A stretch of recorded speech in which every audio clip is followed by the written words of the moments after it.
I'm back with part 3 of the T-Rex survival map tutorial. First I want to say sorry about the sound quality in some of the previous videos. I am using a kind of cheap headset because my $100 one decided to break on me. And I may or may not have been breathing into it a little much. So before I really populate this room with any prompts, I'm going to just set up the doors and windows real quick. And then I'll do a sped up time lapse of me populating this room with props. And then after that I will knock out a little bit of the room so it looks like part of it was destroyed.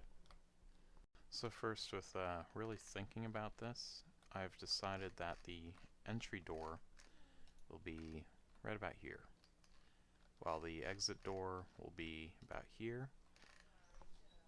And I'll put a fence right about here around this kind of bend. Maybe I'll put a window here through the front door, and I'll be lining this building with windows, of course. But as far as the actual building goes, I'm going to quickly cover how I would do a door and a window, then I'm going to speed up a video of me doing the rest. So as far as the door goes, if I remember, yeah, I'm going to put the entry door here. And I'm going to start by probably clipping the hell out of the door. I'm going to get an idea of what I want my door frame to be real quick. So, prop static. This is how you do door frames, by the way.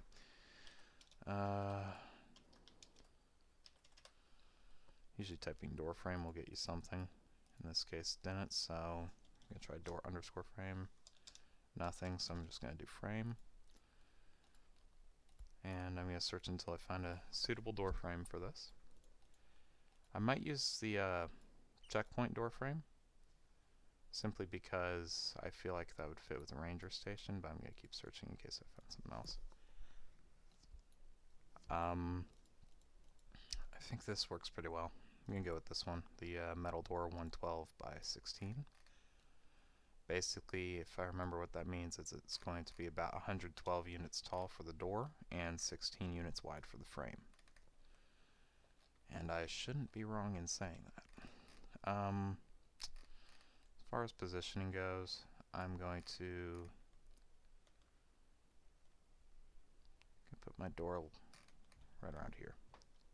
But before I put the door in, I'm not going to be having this sit on grass. So I'm going to put in a little bit of slab real quick. Basically you wouldn't walk through the grass to get to it. I mean, this is assuming there's going to be some sort of parking lot just over this way. So I actually have to design it with mind of how people would actually walk up to it. Last I checked, when you go to a visitor center or a ranger station type thing, or information center, you usually don't walk through the grass to get to it. Especially if it's a highbrow enough place that they can afford electrical fences and dinosaurs. We'll be putting down a funk detail blocker here as well over the sidewalks, but for now we don't have to be concerned with that. And I'm just going to slab this out a little so I have a good idea. Now with sidewalks, it's a little unseemly to have them just sitting on top of the grass, depending on how you do it. So what you need to do is you need to actually build a little slope down into the grass, or a curb that goes a little bit above the sidewalk. In this case, I'm going to do a slope down. With a slope down, it's just a matter of using the clipping tool. So, clip away from there, and we get that. See, it's not as unseemly. We'll make this a different texture later. We'll do the same for here. And just clip along here in the same way. clip it so that the angle goes into the grass away from the sidewalk. So you get a nice little, as I said, you get a nice little incline there. Makes the transition a little smoother. Allows you to put extra detailing texture. Another clip. Remove the top.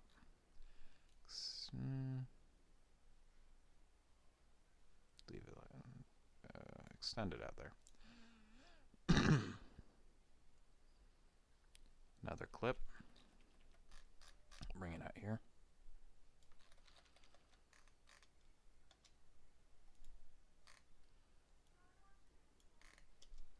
Remove that top part. Now, right here, you'll notice that this kind of edges out there, so just clip this a little bit off here too. So that no longer edges out, makes a nice little corner there.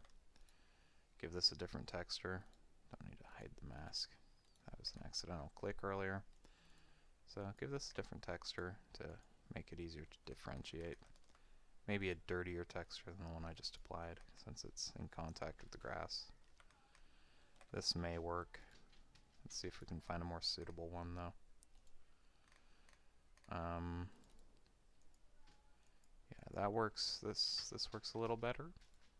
Let's see if I can't upgrade that even more. This might be pushing it.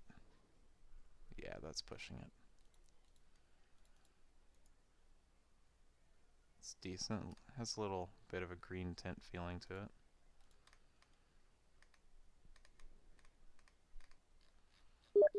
Might be the best we're gonna get right there.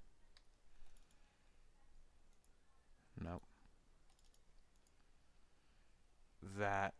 This probably will go the best because it might even match up to the wall a little bit. Could probably even use the same texture as the wall and just rotate it. Put that at the top, maybe bottom. Yeah, bottom right there. So yeah, that kind of blends in with the wall and the grass. Now here, we're gonna have to rotate it 90 degrees. So there's a slight seam there, but we can cover that up with something else later. And gonna have to do the same trick here. Rotate that back to 0. Bottom. There you go. So you have a little edging there. Now we can actually make the door. Now, the wall itself is 24 units, while the door frame is about 16 units wide with a little bit on each side for the frame to actually rest on. So for starters, we need to cut the wall to fit the door frame.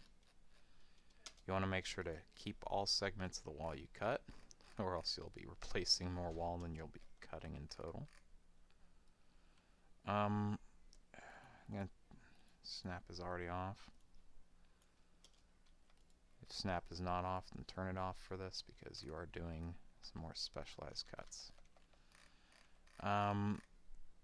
Make this flush with the floor, so make another cut there so that you get that. You can turn that into the entry texture. Now you can delete that, so you got your door frame, but the problem is that this is not flush with the door frame. So you can just curve that in like that. So it's a little more flush, but can't forget with this that you need to cut it to the floor, and that should be good. So now you got that. Do the same for this side. Just let's see, how much did we take off there? We took off a little more than a single hammer unit, so we'll take off a little more than a single hammer unit, and then we'll equalize it with the floor. Cut that out. Let's see, for here we can just put that in, and put that in. But for here we need to find a different texture than either of these, or else it might look weird. As you can see, that looks a little weird. So what we're going to do is we're going to cut this floor even more so that it goes to the doorway. So this will be an entirely different texture of its own. Usually what's good under floorways like these is some sort of metal. You don't want this salt metal crate. I've seen someone use that before, and I just have to say that's bad. What you usually want is a really smooth or a liney metal, kind of like that, except rotated, and with a smaller scale.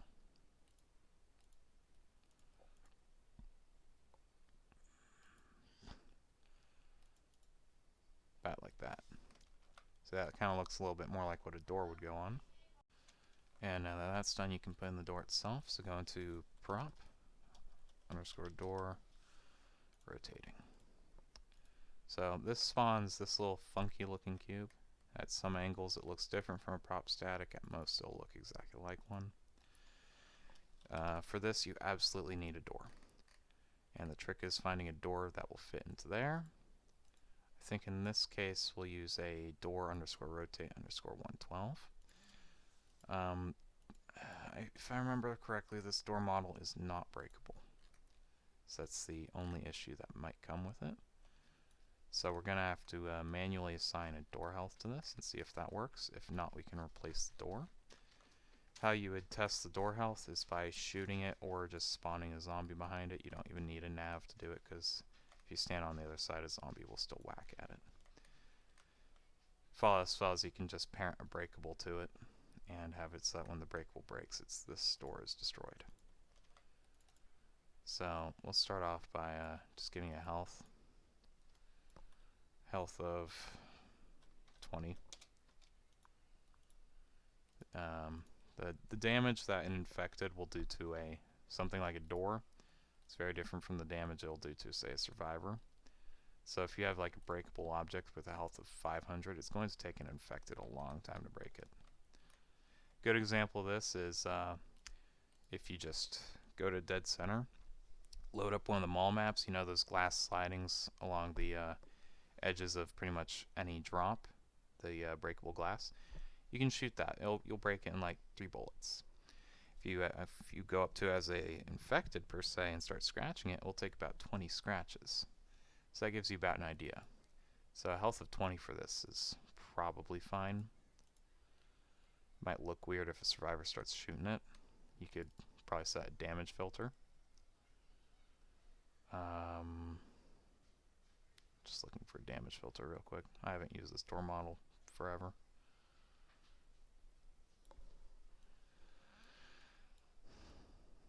So instead of doing all this, we're going to set the health back to 0.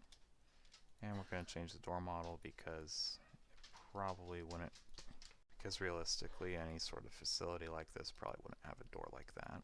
So we're just going to change the door to a metal one. Hopefully it will fit.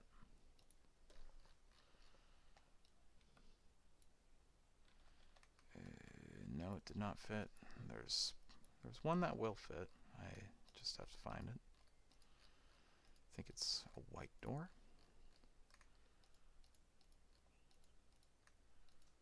Not that one. This one. This one will fit. Just gotta line this one up again. Whenever you change door models, you usually have to line the whole thing up again. Because whatever.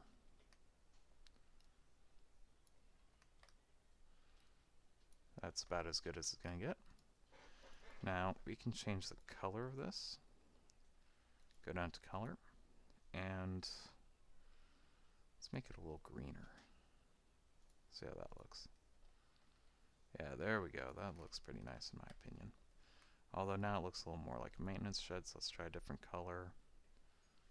How about color like that. Yeah, that's a little better, I guess. See, because the store was modeled with being able to change the color in mind, you can change this without actually changing the entire thing, like the door handles.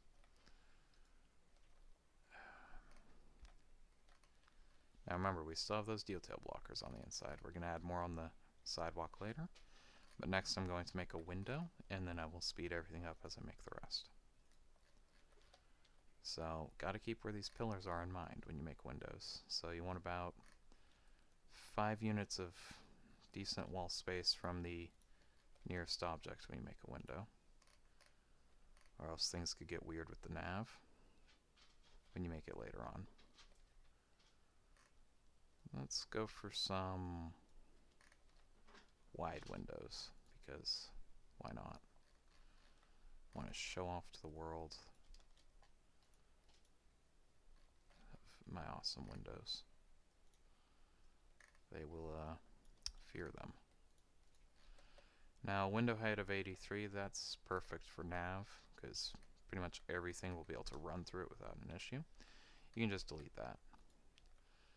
Now, windows are a bit different from doors. If you have a window that doesn't really fit the traditional valve models, you kind of have to, well, for lack of better words, cheat your own window in. So what I do is I find a decent texture, like this one, put it along the sides. Then I get a more refined metal texture, like a trim. And I will lay that on top of this with its own brush. A little bit more inset. Make sure it's all flush how I want it. Clone it, move it across. Set one on the top and bottom. Clone from bottom to top or top to bottom, it does not matter. Check if you have to rotate or align anything. Nope, that worked out pretty well right there. But with the siding here, it's a different story. Set that to 90 rotation. Apply that to both sides, top and bottom, and all will work out. So there you have a brush window. It's not as nice as a model window, but it works all the same. Find no draw again, and put that through the center of that, so you're kind of layering your little brush window. Most of this is just for looks, because we have to make a brush window in the first place. Go for glass. Pick a glass texture you're choosing. I usually choose ones that you can see through. That seems about decent. Fit. You usually want to fit if it's smaller than the texture itself, so it looks nice. Seems to be about no issue here. Control T. This is for windows you want to be breakable. Func_breakable. Don't have to name it. Leave the material type as glass. Set the strength to something like 10. Check the flags. Break on pressure and touch. This is if something starts running into it, it'll break the glass. That makes it easier for zombies to navigate. Breakable by everyone. Let's see. Precise gib direction. Set that to relative to attack. So if you shoot from inside to out, the gibs will fly out. If you shoot outside to in, the gibs will fly in. It's just for looks. Now take your window frame, the simple one, not the part of the wall itself, make that a func detail. So now you have a func breakable and a func detail. Select them both, doesn't matter in which order. Right click in the grid, choose group. Unselect. So now if you select one, you select them both. This makes it easier for copy and pasting later. So, and that's about it for the slow moving. I will be speeding everything up. And I will, I'll slow it all down when I'm about to move on. So, I populated the building with props, copied the windows around, added the exit door right here, made it kind of look like a kind of the type of place you'd find at a zoo. You know, you'd come into this door, information desk right there. You got your basic line set up with a metal detector, security guard desk, or metal detector worker desk. Then you got your secondary counter. You have your basic store area, some tables, chairs. I added some dead bodies on the floor. It's basically up to you to populate your building with props. I don't think I have to go over that, but I will go over keyframe ropes, because these can kind of confuse people. Basically, with the start of a string, You'd name the first one something like prop underscore rope underscore number, and then you have your slack, which is here. 25 is a good value for short distance ropes. That's pretty much the extra length in units that it will kind of drape, spread out. You got your width. Usually a width of 2 is fine unless you need a really thick cable. By default, the material will be a cable material. This is kind of a, just think of your ordinary black-gray cable. And with keyframe ropes, instead of making a new point at each segment, you shift drag to clone. So like I would shift drag from here to here, and it will automatically connect from here to here, and then from here to here, and it will connect from here to here. The downside is you cannot clone, say, these three to over here, or else it will mess this up. Like this will try to clone to there or there or there. It'll turn into a really big mess. So what you gotta do is you just gotta restart for each chain of rope. But for the segments, you can just clone all you want. It's great for making hanging signs and line post connectors. They don't have a collision mesh on them because they're entity ropes drawn between 2 points. So what I do is I add a clip brush to simulate a collision so that you would have to jump over the rope. You can't run through it. Same can be said for zombies. They'll have to climb over this. They can't just run through it. You have different types of clip brushes. You have the regular clip, which will make it so that zombies and players and common infected have to climb over it or go around it. You have your, but when they die, they'll fall right through it. So a dead zombie body will drop right through it. It won't block grenades or bullets or spit. You have your player clip, which is the same as clip, but only affects survivors, so zombies can run right through a player clip, no problem. You have invisible. Invisible is pretty much just an invisible brush. It will block grenades. I don't think it will block bullets. It won't block spit. It won't block smoker tongues, but it should, if I remember correctly, block dead bodies. Everything has to climb over it, so common infected and players still have to go over invisible brushes.